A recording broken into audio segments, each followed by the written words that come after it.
ఆ విధముగా జూదమునందు అన్ని పోగొట్టుకున్న పాండవులు అరణ్యవాసములకు బయలుదేర్రి. ఆహా, ఏమి రాశాడయ్యా మహానుభావుడు. ఎవరు? వాల్మీకి మహాకవి.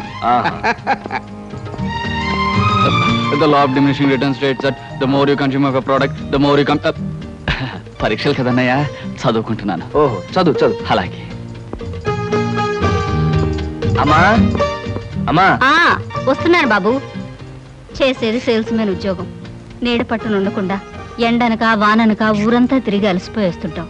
నీ కష్టం తెలుసుకుంటే నాకెంతో బాధగా ఉందిరా కృష్ణ. కాఫీ తీసుకో బాబు. అమ్మా, నా కష్టంతో ఇంట్లో అందరి ఆకలి తీరి కుటుంబం అంతా ఆనందంగా ఉందని తలుచుకున్నప్పుడల్లా నాకు సంతోషంగాను సంతృప్తిగాను ఉంటుందమ్మా. అన్నట్టు ఇవాళ జీతం అందింది. ఇంటి ఖర్చులు ఏమిటో, ఎవరెవరికి ఎంతెంత ఇవ్వాలో లిస్టు రాసిస్తే. కృష్ణ, ఈ వయసులోనే సంపాదించే బాధ్యతను ఎత్తనేసుకున్నావు. కుటుంబాన్ని నడిపే బాధ్యత కూడా నీకెందుకురా? డబ్బు నాకు ఇస్తే ఖర్చులు మిగిలిన విషయాలన్నీ నేను చూసుకుంటాను. నీకివ్వడానికి నాకేమీ అభ్యంతరం లేదమ్మా. కాకపోతే ఈ కాస్త జీతంలోనూ అందరినీ మేనేజ్ చేయడం నీకు కష్టమేమోనని. ఒరేయ్, నేను అమ్మని, నాకు ఆ మాత్రం తెలీదు. అమ్మవు కాబట్టే అందరి మాటలకు కరిగిపోయి అడిగిన వాళ్ళందరికీ కాదలేక ఇచ్చేస్తావని. సర్లేరా. సరే సరే సరే, తీసుకో. నేను వెళ్ళి బట్టలు మార్చుకొస్తాను. బియ్యానికి 300. అమ్మా, నీకు విషయం చెప్పాలంటే ఏడుపు వస్తుందమ్మా. ఏడవలసిన అవసరమే వచ్చిందిరా బాబ్జీ. ఇంట్లో నాన్న సంగీతంతో హింసిస్తున్నాడని చదువుకోవడానికి బీచ్కి వెళ్ళాను. అక్కడ వాచ్ పోయిందమ్మా. ఎల్లుండి నుంచి పరీక్షలు. కనీసం చేతికి సెకండ్ హ్యాండ్ వాచ్ అయినా ఉండాలిగా. ఓ 100 రూపాయలు బొమ్మా. ఈసారైనా తగలేసుకోకుండా వాచి కొనుక్కో. అలాగే. ఇదిగో 100. అయినా వాచి బారేసుకోవడం ఏమిట్రా పిచ్చి వెధవ. ఇదిగో పార్వతి, ఇందాక వీధిలోంచి వస్తుంటేను కొందరు పెద్ద మనుషులు కనిపించి త్యాగరాజోత్సవాల దగ్గరికి వస్తున్నాయి కదా, నా వంతు ఓ 500 రూపాయలు విరాళంగా ఏమని భైరవ రాగంలో బావురమన్నారే. 500? నేను ఇలాగే అన్నాను. మీరిస్తాను ఒప్పుకున్నారా? కుటుంబం బరువు బాధ్యతలు తెలిసిన వాడిని నేనెందుకు మాటిస్తానే. కావాలంటే 2 లేక 300 విరాళంగా ఇస్తాను. ఆ రోజు ఉచితంగా కచేరీ చేస్తానని మాటిచ్చాను. పైసా కూడా అడగం. మీ కచేరీ మాత్రం వద్దు బాబు అని దండం పెట్టుంటారు. అంతేనా?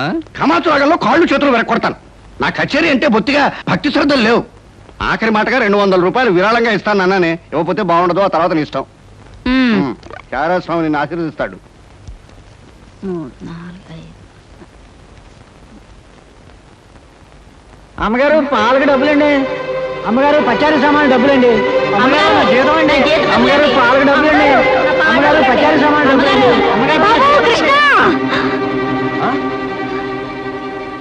నా వల్ల కాదురా. అమ్మా, డబ్బు సంపాదించడం ఎంత కష్టమో ఖర్చు పెట్టడం కూడా అంతే కష్టం అమ్మా. ఖర్చు పెట్టే విషయంలో మనసుని మమతని కాస్త కట్టేసుకోవాలి. రే బాబ్జీ, బాబ్జీ. ఏంటన్నయ్యా? నీకు 100 రూపాయలు ఎందురా? Watch beach. వాచ్ బీచ్ కొట్టానంటే దవడ వాచి బీచ్లో గోచితో పరిగెడతావు రాస్కెల్. ఇదేంట్రా? అరే, ఇది ఎక్కడ దొరికిందన్నయ్యా? చమల్లాల్ కొట్లో నువ్వు తాకట్టు పెట్టిన చోట దొరికిందిరా. 75 రూపాయలు ఇచ్చి విడిపించి తీసుకొచ్చాను. ఆ 100 రూపాయలు ఇట్టించి వాచ్ తీసుకో. చూడు, ఎక్కువ భయం నటించక. రేయ్, మొహమ్మద్ కొట్టానంటే భూపాల్ రాగంలో భారీ ఎత్తున ఎడుస్తావు. సినిమా హాల్లో తెరల మీద పువ్వులు చల్లడానికి, చిల్లర చల్లడానికి వాచీలు తాకట్టు పెట్టుకుంటారా? అడ్డగాడిదా అని. వాడు అడ్డగాడిదైతే మరి నీ సంగతి విన్నా? నా సంగతి వేర్రా. ఏమిటి? త్యాగరాజోత్సవాలు జరిగి నెల కూడా కాలేదు, మళ్ళీ త్యాగరాజోత్సవాలు ఎక్కడి నుంచి వచ్చానన్నా? అవి త్యాగరాజోత్సవాలు కాదురా, సంగీతం నీకు తెలీదు. అవి రాగరాజోత్సవాలు. మాయ రాగరాజోత్సవాలు. సరే, పేకాట ఆడడానికి ఇంట్లో అబద్ధం చెప్పి డబ్బు తీసుకోవడానికి సిగ్గుపడాలన్నా? అరే, నువ్వు చెప్పుడు మాటలను చెడిపోతున్నావురా. నేను పేకాట ఆడుతున్నాను ఎవరు చెప్పారా నీకు? ఎవరు చెప్పారా? ఎవరు చెప్పారు? చెప్తా, చెప్పు. పిచ్చివాడు. ఆ మూట ఏమిట్రా? ఈ మహానుభావుడు పేకాట్లో ఓడిపోయి బట్టలన్నీ తాకట్టు పెడితే విడిపించి తీసుకొచ్చాను. అవ్వా, ఓహో, అందుక ఇందాక పేపర్ అడ్డం పెట్టుకుని గదిలో పరిగెడుతున్నారు. ఏమండి? మొగుడు ఏమైనా అంటే కళ్ళు పోతాయే. ఇక నేను చెప్పాల్సింది ఏమీ లేదురా. ఇదిగో 200 రూపాయలు. 100 రూపాయలు ఇవ్వరా. పితృభక్తి లేదు. చూసావమ్మా, ఖర్చు పెట్టడంలో నీకు నాకు ఉన్న తేడా. నువ్వెంతో కష్టపడి తెచ్చి డబ్బు వెళ్ళిలా తగలేస్తారని నేను ఎలా అనుకుంటానురా. అన్నట్టు మర్చిపోయాను, ఇంటికెళ్ళావిడే అద్దె కోసం కబురు చేసింది. ఓహో, అదో సమస్య ఉంది కదూ. నేను వెళ్ళి తెలుసుకొస్తా. ఏమండి, టిఫిన్ రెడీ చేశాను, రండి తిందురు గాని. తినడం పడుకోవడం తప్ప ఏమీ చేత కాదు. రావయ్యారా, అద్దె డబ్బులు తీసుకొచ్చావా? ఆ పని మీద వచ్చానండి. కానీ టిఫిన్లు పెడుతూ ప్రొఫైల్లో నుంచున్న మిమ్మల్ని చూస్తుంటే అదేదో సినిమాలో రేఖలా అనిపించి అక్కడే నిలబడిపోయానండి. కొంచెం ఇటు తిరుగుతారా? అరే రే కొద్దిగా అటు తిరుగుతారా? అయ్యో నువ్వు మరీ చెబుతావయ్యా. నేను రేఖలాగా ఉండడం ఏమిటి? ఆ అమ్మాయి నాకన్నా కొంచెం సన్నం అనుకుంటాను. సన్నం కాబట్టే మీ అంత అందంగా కనిపించదండి. చూసారా, మీరు అలా నవ్వుతూ ఉంటే మీ బొగ్గ మీద సొట్టలు బాబీ సినిమాలో డింపుల్ కపాడేలా కనిపిస్తున్నారండి. ఆ పిల్ల నాకన్నా 1-2 సంవత్సరాలు చిన్నదనుకుంటాను. చిన్నది కాబట్టే మీ అంత మెచ్యూరిటీ ఆవిడలో లేదు. పొరపాటున మీరు పెళ్లి చేసుకున్న హౌస్ వైఫ్ గా సెటిల్ అయ్యారు గాని మీరు గనక సినిమాలో చేరినట్లయితే ఆ శ్రీదేవి జయప్రద మీ ముందు ఎందుకు పనికొస్తారండి? అదేమిటయ్యా నుంచోనే మాట్లాడతావు? కూర్చో, టిఫిన్ తిందు గాని. దాందే ఉందండి. అస్సలు మీ ఫిగరు కలరు కాలేజ్ అమ్మాయిలు కూడా ఉండదండి. నువ్వు మరీ పొగిడేస్తున్నావు బాబు. ఇంకో దోశ వేసుకో. టిఫిన్ గా నన్ను పిలిచి దోసేసుకొని అతను పెడతానండి. అబ్బా, నీకెప్పుడు తిండి పిచ్చే. ఇంటికి వచ్చిన గెస్ట్ కు పెట్టాలి కదా. గెస్ట్ కి పెట్టి నాకు అభ్యంతరం లేదు, కానీ నాకు కూడా తగలే. తినండి. బాబు, నీకు హార్లిక్స్ కావాలా, బోన్విటా కావాలా? ఉల్లాసానికి ఆనందానికి వాడండి హార్లిక్స్. అయితే అదే తీసుకొస్తాను. ఏమండి, 1 మినిట్. వెనక నుంచి మీ మూమెంట్స్ చూస్తూ ఉంటే ఆ మూమెంట్ ఎలా ఉంటుందో ముందు నాకు చెప్పు, నేను తర్వాత దానికి చెప్తాను. అదేమిటండి అలా విసుక్కుంటారు? ఆ అబ్బాయి ఏదో సరదాగా మాట్లాడుతుంటే. ఏమండి, ఆయన ఇప్పుడే ఇలా విసుకుంటున్నారు. ఇక నేను అద్దె డబ్బులు ఇవ్వలేనన్నా అనుకోండి, ఇంకెంత విసుకుంటారు? ఆయన విసుకోకుండా నేను చూసుకుంటానుగా. అతికాదే. మీరు ఊరుకోండి. చూడు బాబు, అద్దె ఈ నెలలో ఇవ్వలేకపోయినా వచ్చే నెలలో ఇద్దు గాని. థ్యాంక్స్ అండి. టిఫిన్ తిను. ఏమయ్యా, నా తిండి తింటూ నాతో అబద్ధం చెప్పకూడదు. నిజం చెప్పు, మా ఆవిడ శ్రీదేవిలాగా జయప్రదలా ఉందే? మీరు అడిగారు కాబట్టి నిజం చెప్తున్నానండి. మీరు మాత్రం ఈ పక్క నుంచి చూస్తే శత్రుఘ్న సిన్హా అలా ఉన్నారు. హైట్ విషయంలో కొంచెం తగ్గారు కాబట్టి రిషి కపూర్ గారి, పెరుగున్నట్టయితే అమితాబ్ బచ్చనే. అసలు మీ పర్సనాలిటీకి ఈవిడ్ని ఎలా పెళ్లి చేసుకున్నారండి? ఏమిటోనయ్యా, నా తలరాత నా కర్మ. నిజానికి అదృష్టం బాగుంటే ఈ రేఖలో శ్రీదేవిలో చేసుకోవాల్సిన వాళ్ళే కదా. ఫ్యూచర్ లో చేసుకోవచ్చేమో. Anyway, best of luck. ఈ దశ కూడా వేసుకో. Thank you. ఏం మొహాట పడకు, పళ్ళు కూడా ఉన్నాయి. అలాగే. ఏరా, మళ్ళీ అబద్ధాలు చెప్పి ఆ దంపతులిద్దరిని మోసం చేసి అద్దె బకాయి వేశావు ఏ? అమ్మా, జీవితంలో బ్రతకాలంటే మాటలైనా ఉండాలి, నోట్లైనా ఉండాలి. అసలు నీకు ఇంకో విషయం చెప్పనా? బారసాల నాడు నాకు రామకృష్ణ అని పేరు పెట్టి రామాని పిలవడం మానేసి కృష్ణాని ఎందుకు పిలుస్తున్నావే? అందుకేనేమో అబద్ధాలు చెప్పడం జీవితానికి తప్పనిసరి అయిపోయింది. ఉద్యోగంలోనూ అబద్ధాలు చెప్తున్నాను, ఇల్లు గడవడానికి అబద్ధాలు చెప్తున్నాను. కానీ ఈ అబద్ధాలు చెప్తున్నందుకు నేనేం బాధపడటం లేదమ్మా. ఎందుకంటే నేను అబద్ధాలు చెప్తుంది నా కోసం కాదు, నా కన్నవాళ్ళ కోసం, నాకున్న వాళ్ళ కోసం, అంతే. ఒరే రామకృష్ణ, కృష్ణుళ్ళ నువ్వు అల్లరి చేసి అబద్ధాలు చెప్పినా నీకు రాముళ్లాంటి మంచి మనసుంది.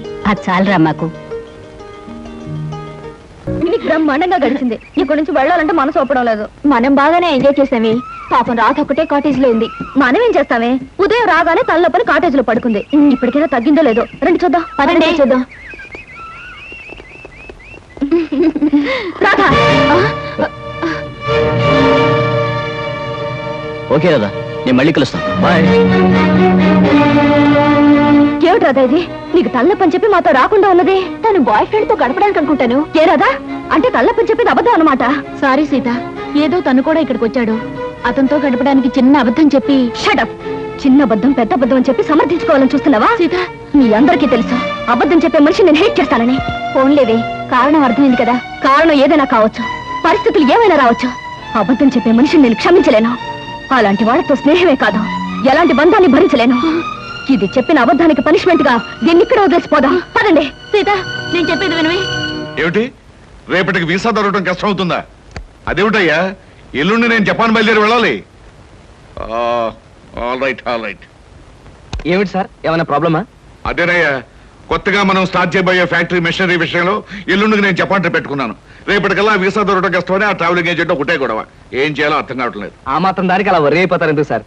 5 నిమిషాల్లో మీ వీసా సంగతి నేను తేల్చేస్తానుగా. Please follow this file. Okay.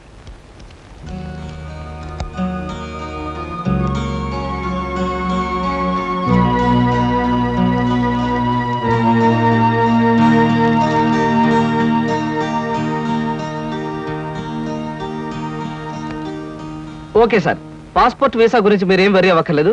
Everything is arranged. My god, ఈ కాసేపట్లో ఈ సమస్యను ఎలా పరిష్కరించావయ్యా? ఏముంది సార్, టూరిజం మినిస్టర్ గారి మేనల్లుడు ఎప్పటి నుంచో మన కంపెనీ ఏజెన్సీ అడుగుతున్నాడు. ఈ విషయం చెప్పి కొంచెం దువ్వాను, పని అయిపోయింది.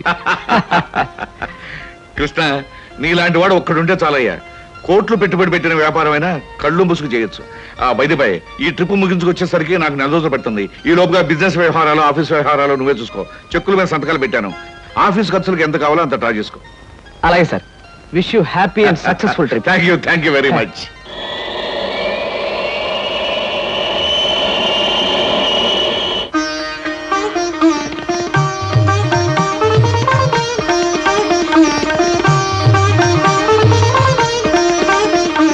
మా అమ్మాయి అరుణ బిఏ పాస్ అయింది. ఇంటి పని వంట పని అంతా చేత ఉంది. ఏది చేతనైనా ఏది చేత కాకపోయినా మా అబ్బాయి ఇష్టపడ్డమే ముఖ్యమండి. మా అబ్బాయికి నచ్చితే ఆ పిల్ల ఆడపిల్ల అయినా సరే, లేక ఆడ గాడిద పిల్ల అయినా సరే ఇచ్చి పెళ్లి చేసేస్తాను. అబ్బాయి ప్రశ్నలే. మీకు పాటలు ఏమైనా వచ్చా? వచ్చండి. డాన్స్ రాదండి. రసగుల్లా చేయడం వచ్చా? అవంటే నాకు మహా ఇష్టం అండి, అందుకనే అడుగుతున్నాడు. సరిగ్గా చేయటం రాదండి, నేర్చుకుంటాను. చూడండి పెళ్లికొడుకు గారు, మా స్నేహితురాల్ని మీరు ప్రశ్నలు అడిగారు, మరి దాని తరపున నేను మిమ్మల్ని కొన్ని ప్రశ్నలు అడగొచ్చా? మధ్యలో ఈ పిల్ల ఎవరు ప్రశ్నలు అడగడానికి? నేనెవరైతే ఏమిటండి? మీ అబ్బాయి ప్రశ్నలు అడగడంలో తప్పు లేనప్పుడు అమ్మాయి తరపున నేను అడగడంలో తప్పేమిటి? అడగనే నాన్న, నాకేమన్నా భయమా? అవునవును, మనకేం భయం, అడుగు. మా అరుణకి పాట డాన్స్ వచ్చా అని అడిగారు. మరి పెళ్ళయ్యాక ఆమె చేత మ్యూజికల్ నైట్స్, డాన్స్ ప్రోగ్రామ్స్ అలాంటివి ఏమైనా పెట్టిస్తారా? ఏ అదేం పెట్టించకపోతే అడగకూడదా? మరేం కాదు, మీకొచ్చే జీతానికి భారీ ఎత్తున పెద్ద థియేటర్లు బుక్ చేసి దాని చేత ప్రోగ్రామ్స్ ఇప్పించలేరు కదా అని అలా అడిగాను, అంతే. అవును, మీకు కరాటే వచ్చా? రాదు, నేర్చుకోను కూడా. మీరు క్రికెట్ ఆడతారా? ఆడను, కావాలంటే చూస్తాను. రేపు పెళ్ళాన్ని ఎవరైనా ఏడిపిస్తుంటే రక్షించుకోవడానికి కరాటే గాని, పెళ్ళా సరదాగా చూడాలంటే ఆడడానికి క్రికెట్ కూడా రాదు. ఏమిటండి ఈ పిల్ల ఎవరినో తీసుకొచ్చి అర్థం లేని ప్రశ్నలు అడిగిస్తున్నారు? ఇవి అర్థం లేని ప్రశ్నలు కావు, మీరు అర్థం చేసుకోలేని ప్రశ్నలు. పశువులు సంతలోకి వచ్చినట్టు పెళ్లి చూపుల పేరుతో పెళ్లి కూతురు ఇంటికొచ్చి తలా తోకాలేని ప్రశ్నలు వేసి ఆ పిల్లలు బాధ పెట్టి ఆ తర్వాత తీర్పిచ్చే జడ్జి గారులాగా మీరు జడ్జిమెంట్ ఇవ్వడం సాంప్రదాయం కావచ్చేమో గాని సంస్కారం మాత్రం కాదు. అమ్మా సీత, నువ్వు ఊరుకోమా. ఎందుకు ఊరుకోవాలి బాబాయ్ గారు? మన అమ్మాయి ఎలాంటిదని వాళ్ళు తెలుసుకోవడానికి ప్రయత్నించినప్పుడు వాళ్ళ అబ్బాయి ఎలాంటి వాడో తెలుసుకోవడానికి మనం ఎందుకు ప్రయత్నించకూడదు? అమ్మమ్మమ్మమ్మమ్మ, నీలాంటి పిల్ల ఈ పిల్లకి స్నేహితురాలంటే ఈ అడుగు కూడా ఆటం బాంబు ఆడదన్నమాట. ఈ పిల్లను పెళ్లి చేసుకున్న మరుక్షణం నా కొడుకు మతిస్థిమతు లేకుండా రోడ్ నెంబర్ తిరగాలి, వాడి వెంట నేను తిరగాలి. చూడండి పెద్దవారు, మీకు ప్రత్యేకంగా చెప్పక్కర్లేదనుకుంటాను. ఆడదంటే అమ్మకానుకున్న ఆట వస్తువు అనుకోకండి. వచ్చి చూసి పరీక్షించి పరిశీలించి మీ ఇష్టాయిష్టాలు చెబితే తలదించుకోవడానికి ఈ కాలపు ఏ ఆడపిల్ల సిద్ధంగా ఉండదని గుర్తుంచుకోండి. నువ్వెన్నైనా చెప్పు సీత, పెళ్లి చూపులకు వచ్చిన అబ్బాయిని అలా ప్రశ్నలు వేయటం పొరపాటు అనిపిస్తోంది. తన లైఫ్ పార్ట్నర్ గురించి మగాడు ప్రశ్నలు వేసినప్పుడు ఆడది మాత్రం ప్రశ్నలు ఎందుకు వేయకూడదు? ఆడపిల్లల వైపు నుంచి ప్రశ్నలు వేయడం మొదలు పెడితే అబ్బాయిలు పారిపోతారే పెళ్లి చేసుకోకుండాను. సరే, పెళ్ళన్నది ఆడదానికి ఎంత అవసరమో మగవాడికి అంత అవసరమే. కనుక ఎవరు ఎంతకాలం అని పెళ్లి చేసుకోకుండా పారిపోతారో? దాని పెళ్లి చూపులప్పుడు నువ్వు అలా మాట్లాడావు, రేపు నీ పెళ్లి చూపులప్పుడు ఏం చేస్తావే? ఆడది మగాడు ముందు బలి కోసం ముస్తాబైన గొర్రె పిల్లల తల ఉంచుకుని కూర్చోవడం ఇవన్నీ నా విషయంలో కుదరదు. మరి నీ పెళ్లిలా చేసుకుంటావే? అదే సస్పెన్స్. నేనెలా పెళ్లి చేసుకుంటాననేది త్వరలోనే మీకు తెలుస్తుంది. డబ్బులు ఎక్కడేమిటి చూసారా? ఎవరో అమ్మాయి మొగుడు కావాలి అని పేపర్లో వేసిందిరా. ఆవేశపడకండి, పేపర్ చెడిపోతుంది. వాడు చదువుతానంటున్నారుగా, ఫేమస్ వాడ చదువు. మొగుడు కావాలను, అనేక లక్షల ఆస్తికి వారసురాలు, కోటేశ్వర ఏకైక కుమార్తెనై అందం చదువును నాకు మొగుడు కావాలి, అన్నింటిలోనూ నాకంటే ఎక్కువ అర్హతలు గల వ్యక్తి నేను ఎన్నుకోదలిచాను. చదువు, అంతస్తు, ఆస్తి, అందం, పేరు ప్రతిష్టలు కలిగిన ఉత్సాహవంతులైన యువకులు నేను చేసే ఇంటర్వ్యూకి హాజరు కావచ్చు. ఇంటర్వ్యూ జరిగే స్థలం తాజ్ హోటల్, రూమ్ నెంబర్ 321, సమయం శుక్రవారం సాయంత్రం 5-7 గంటల మధ్య. పైన పేర్కొన్న అర్హతలు కలిగిన ఎవరైనా హాజరు కావచ్చు. ఇట్లా సీత ఎంఏ. సీతో పీతో ఈ పిల్ల చాలా పెద్ద కెనెట్లో ఉంది గురు. అది ఇచ్చిన అడ్వర్టైజ్మెంట్ చూస్తుంటే ఆ నేపాల్ మహారాజు కొడుకొచ్చినా సెలెక్ట్ చేసుకోదనిపిస్తుంది. మనబోటి వాళ్ళు ఎవరూ లాభం లేదురా. ఆ అమ్మాయికి నచ్చాలంటే ఏ అమెరికా ప్రెసిడెంటో ఇంగ్లాండ్ ప్రైమ్ మినిస్టర్ అయి ఉండాలి. Non sense. దీని చేత సెలెక్ట్ కాబడ్డానికి ఎక్కడి నుంచో రావాలా? మనం వెళ్ళినా చాలు సెలెక్ట్ కావచ్చు. కబుర్లు చెప్పడం కాదు గురు, దమ్ములుంటే వెళ్ళి ఆమె చేత సెలెక్ట్ అనిపించుకో, నీకే తెలుస్తుంది. దమ్ముగిటే చాలదురా, సొమ్ములు కూడా ఉండాలి ఇలాంటివన్నీ పడగొట్టడానికి. అలాంటివి ఏమీ అక్కర్లేదు, పర్సనాలిటీ మాట ఉంటే చాలు. ఇలాంటి వాటిని ఈజీగా పడగొట్టచ్చు. అంత తేలిగ్గా చెబుతున్నావు. ఆ ఇంటర్వ్యూకి వెళ్ళి సెలెక్ట్ అయ్యరా చూద్దాం. Okay, 1000 rupees bet. నేను వెళ్ళి ఈ అమ్మాయి ఇంటర్వ్యూలో సెలెక్ట్ అయ్యి వస్తాను. Okay, 1000 rupees bet. But one condition. ఏమిటది? నేను పందెం కోసమే వెళుతున్నాను తప్ప ఆ పిల్లని పెళ్లి చేసుకోవడానికి మాత్రం కాదు.